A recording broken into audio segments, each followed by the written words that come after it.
Olá a todos, essa vai ser a nossa primeira aula sobre vetores, onde o objetivo principal dessa aula é definir o que é um vetor. Em aulas posteriores, a gente vai definir coordenadas de vetores, vai trabalhar com coordenadas de vetores, vai definir operações com vetores, soma, multiplicação por escalar. A gente vai ver o produto entre vetores e depois aplicações do conceito de vetores. A fim de entender o que são vetores, primeiro vamos esclarecer o que são grandezas escalares e o que são grandezas vetoriais.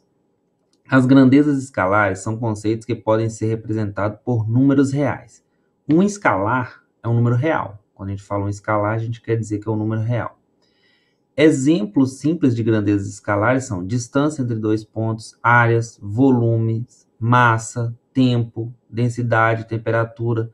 Todos esses objetos aqui, a gente usa números para representar. Distância entre dois pontos. A gente calcula a distância usando, por exemplo, a distância entre dois pontos é 5 metros, 10 centímetros, né? A unidade varia, mas em todos os casos, você está usando um número para representar. Área, por exemplo, 20 metros quadrados. Volume, você pode dar em metros cúbicos, por exemplo. Massa, você pode falar em 5 kg, 10 gramas. Tempo a gente mede, por exemplo, em segundos, minutos, horas, mas tudo é em número, né? 20 minutos, 30 segundos. Densidade, por exemplo, quilograma por metro, quilograma por metro quadrado, quilograma por metro cúbico. Temperatura, 10 graus, menos 20 graus, tudo a gente usa números para representar. Isso são grandezas escalares que a gente chama, porque a gente usa números que são escalares para representar esses objetos, né? A gente está falando em intensidade das coisas. Agora, o que são grandezas vetoriais? As grandezas vetoriais são conceitos que, além de um escalar para representar intensidade, precisam também de direção e sentido. Exemplos de grandezas vetoriais são os conceitos de velocidade de uma partícula e o conceito de força. Aqui quando a grandeza é escalar, não basta só um número para representar, você precisa também de direção e sentido. Por exemplo, velocidade. Não basta você dizer, um objeto está a 20 km por hora. 20 km por hora em que direção? Né? Em que sentido? Por exemplo, se você tem um objeto aqui de massa m e você soltar ele, você sabe que ele vai cair. Por quê? Porque sobre esse objeto está atuando uma força, a força da gravidade, que aponta para baixo, está puxando esse objeto com aceleração constante. A gente sabe isso da física. Entretanto, se você suspender esse objeto por um fio no teto, ele vai ficar parado, ele não vai cair mais. Por quê?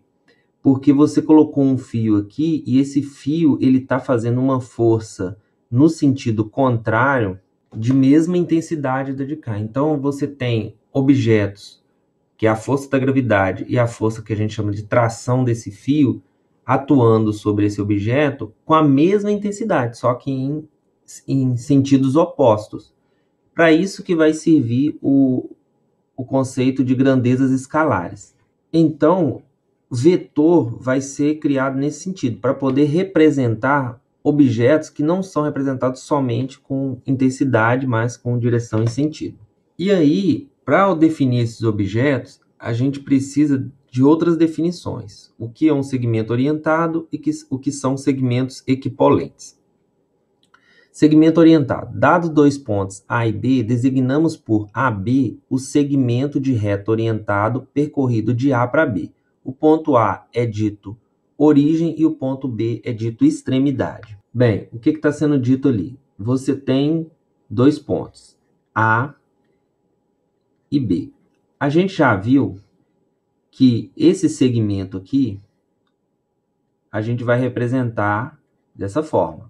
AB com tracinho em cima. AB com tracinho em cima, a gente está denotando todos os pontos que estão entre A e B. É um conjunto de todos esses pontos. AB é a mesma coisa que BA, porque representa o mesmo conjunto, o conjunto dos pontos entre A e B sobre esse segmento aqui. E esse aqui é o conjunto, todos os pontos entre B e A, é o mesmo conjunto. Então, isso aqui é simplesmente segmento de reta. Agora, aqui a gente está definindo um novo objeto, que vai ser AB que a gente vai denotar por AB sem o tracinho em cima. Esse cara aqui é um segmento de reta orientado, porque a gente está dando uma orientação, a gente está dizendo quem é a origem e quem é a extremidade. A gente vai representar esse objeto da seguinte forma, agora a gente vai colocar uma seta, que a gente está dando uma direção, tá vendo? Essa é a origem, essa é a extremidade. Nesse caso, o segmento de reta orientada AB, ele é diferente do BA, porque além do conjunto ser o mesmo, dos pontos que estão aqui dentro, tem uma direção. O AB é esse daqui. O BA vai ser no sentido contrário. O BA vai ser com a setinha para cá. E o AB vai ser com a setinha para lá. Certo? Então, com isso, a gente criou dois objetos diferentes. O AB e o BA. Representam o mesmo segmento, que é esse daqui, entre A e B. Mas o sentido é diferente. Aqui a origem é A, a extremidade é B. Aqui a origem é B e a extremidade é A.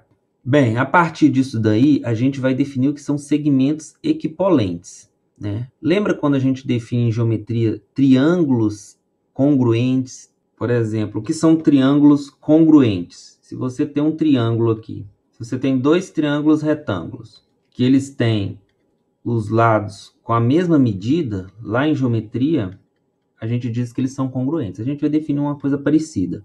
Só que a gente vai usar um outro nome. A gente vai definir segmentos equipolentes. Dois segmentos orientados são ditos equipolentes quando têm o mesmo comprimento, a mesma direção e o mesmo sentido. Ou seja, quando dois segmentos reúnem essas três propriedades, a gente vai chamar eles de equipolentes. A gente usa uma palavra diferente do que a gente usa em geometria para triângulos, que lá é congruente. Aqui a gente vai usar equipolente, mas tem o mesmo sentido. Se você tem dois pontos, AB, e mais outros dois pontos, CD, você pode criar os segmentos orientados AB e CD. Esses dois segmentos vão ser ditos equipolentes quando eles tiverem mesmo comprimento, né? O comprimento, então, é o comprimento do segmento mesmo. Vou chamar isso aqui de D, esse aqui também vai ser D. Mesmo comprimento.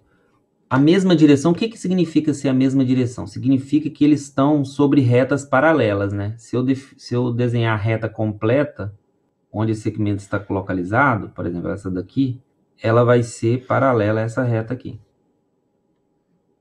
E tem o mesmo sentido, quer dizer, eles apontam na mesma direção, que é para cá, tá vendo? Se eu trocar o sentido, ou seja, eu colocar a seta para cá, eles já não vão ter o mesmo sentido.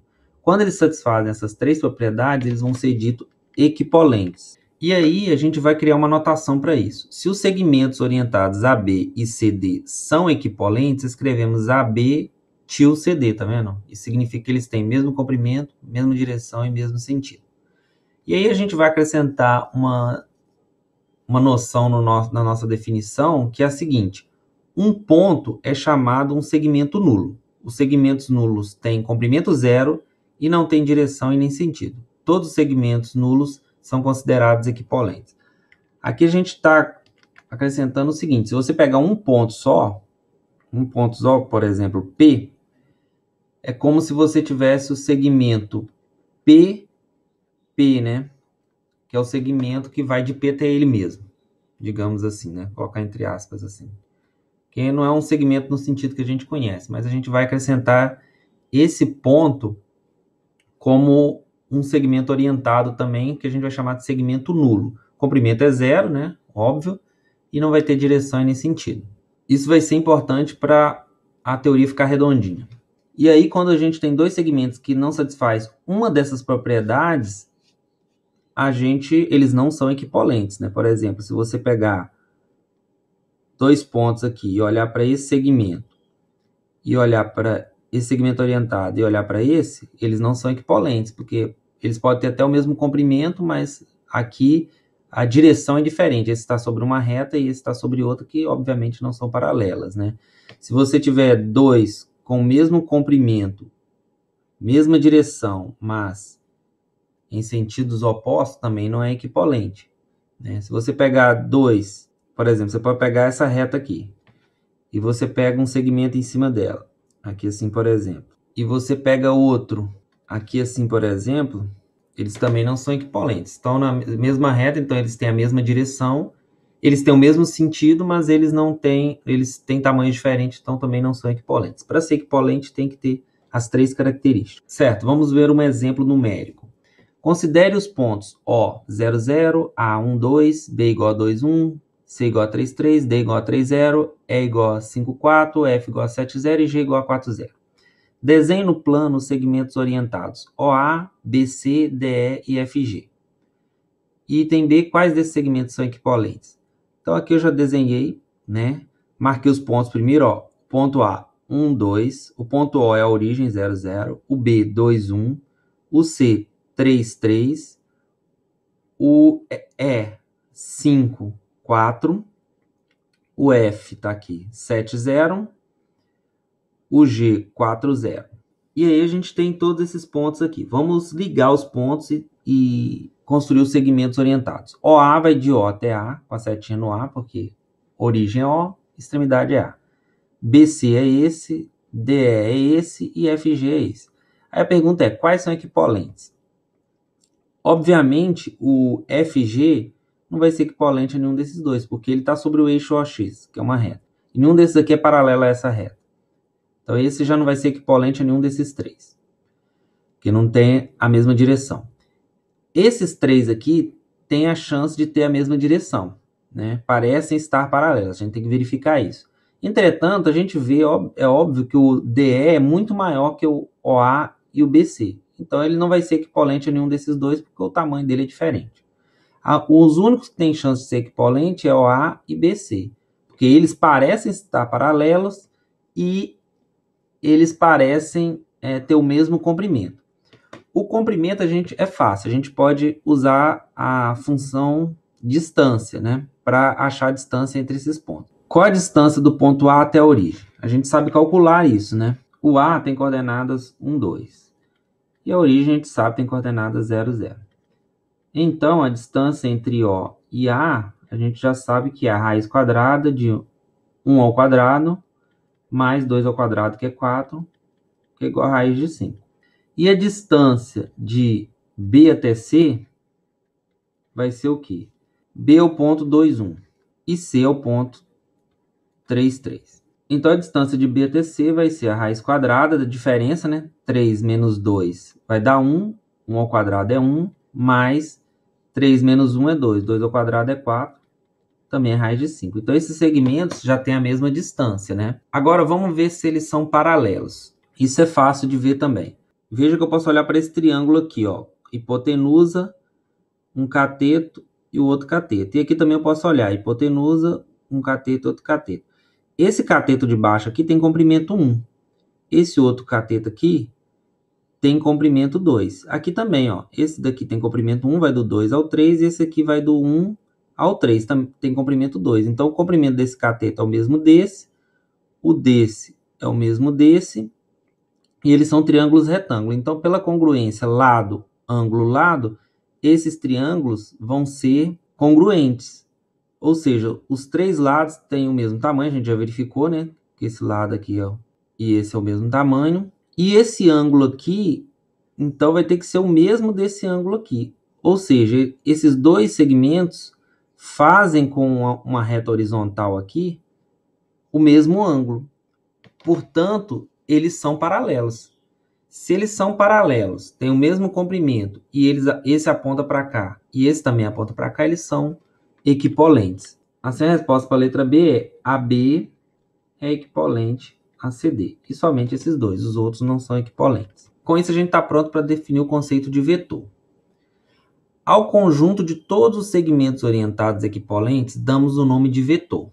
Isto quer dizer que os segmentos orientados com o mesmo comprimento, direção e sentido são representantes de um mesmo vetor. Se AB é um segmento orientado, o vetor que ele representa é designado por AB com a setinha em cima. Os vetores são também escritos usando letras minúsculas, com uma flecha, como A com a flecha em cima, B, C e etc.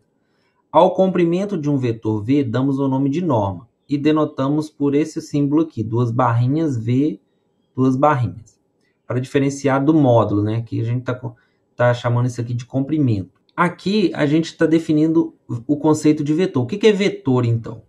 O vetor vai ser um novo objeto geométrico que ele é o conjunto de todos os segmentos orientados. Então, quando eu pego um ponto A e B e desenho esse segmento orientado, isso aqui é o segmento orientado a B, mas isso não é um vetor, isso é um representante do vetor AB, né? Então, AB é o segmento orientado, como a gente já definiu.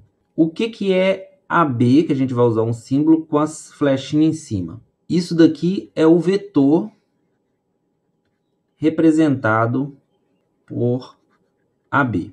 O que significa isso? AB ele é o conjunto de todos os segmentos orientados equipolentes a AB. Então, quantos segmentos orientados equipolentes a AB existem? Infinitos. Né? Qualquer ponto que você me der, você me der um terceiro ponto aqui, C, eu posso pegar uma reta paralela a esse cara, construir um segmento de mesmo comprimento desse e mesmo sentido. Eu vou pegar aqui, andar paralelamente àquele segmento, com o mesmo comprimento, e vou chegar num ponto final aqui, que vai me dar esse segmento aqui, por exemplo, D. D segmento, ele tem o mesmo comprimento, mesma direção, mesmo sentido. Os dois vão representar o mesmo vetor, né? E aí qualquer ponto que você me der, eu posso repetir esse processo. Eu vou ter infinitos segmentos orientados com mesma direção, mesmo sentido e mesmo comprimento de AB. Por exemplo, esse aqui é o outro. Então, PQ, AB e CD são representantes do mesmo vetor. Por exemplo, V é o vetor que pode ser representado por AB, pode ser representado por CD, pode ser representado por PQ e assim por diante. Então, o vetor é o conjunto de todos, onde você escolhe o representante for mais adequado, né? Porque às vezes você precisa representar um vetor aqui, então você vai pegar um segmento equipolente que começa por P, ou você precisa representar ele aqui, ou precisa representar ele aqui. Isso vai ficar mais claro mais à frente quando a gente começar a resolver problemas práticos. Mas é isso. A diferença entre vetor e segmento orientado é essa. Segmento orientado é esse objeto aqui. Vetor é o conjunto de todos, né? É você pegar uma caixa e jogar aqui dentro todos os segmentos orientados que são equipolentes. Então, vai ter infinitos. O vetor é o conjunto de todos. E quando você precisa, dado que você tem esse vetor, né, que reúne todos os segmentos com a mesma direção, o mesmo sentido, o mesmo comprimento, você pode pegar um representante e usar para resolver os seus problemas. E aí, formalmente, um vetor é uma classe de equivalente de todos os segmentos orientados que são equipolentes. Isso aqui é só o nome que a gente dá a esse tipo de raciocínio que tem na matemática. Mas a gente não precisa preocupar isso agora, eu coloquei isso aqui mais para fins de curiosidade, para saber que isso se chama classe de equivalência. A gente não precisa preocupar isso agora, não. Exemplos de classe de equivalente que a gente já conhece, por exemplo, são as frações. As frações, elas formam uma classe de equivalência. Por exemplo, meio é equivalente a 2/4, que é equivalente a 3/6 e assim por diante, né? Mas não precisa preocupar com isso. Basta entender o conceito de vetor. E aqui, por fim, a gente definiu como norma o comprimento e deu esse símbolo para ele. Então, quando você tem um vetor V representado por AB, a gente vai chamar de norma de V o comprimento desse vetor, ou seja, vai ser a distância entre A e B. A gente só está definindo um símbolo diferente para diferenciar de módulo de um número, né? O módulo quando a gente usar esse símbolo, a gente está falando do módulo de x, comprimento de x. Aqui não, aqui a gente está falando de comprimento de um vetor, só para diferenciar, mas os dois medem comprimento. E aí o exemplo 2 é o seguinte, com essa notação do exemplo anterior, concluímos que OA é igual a BC, tá vendo? No exemplo 1, a gente mostrou que OA, o segmento orientado a OA, é equivalente a BC. Isso vai significar, como eles são equipolentes, que eles representam o mesmo vetor. Aí a gente pode trocar esse símbolo por uma igualdade.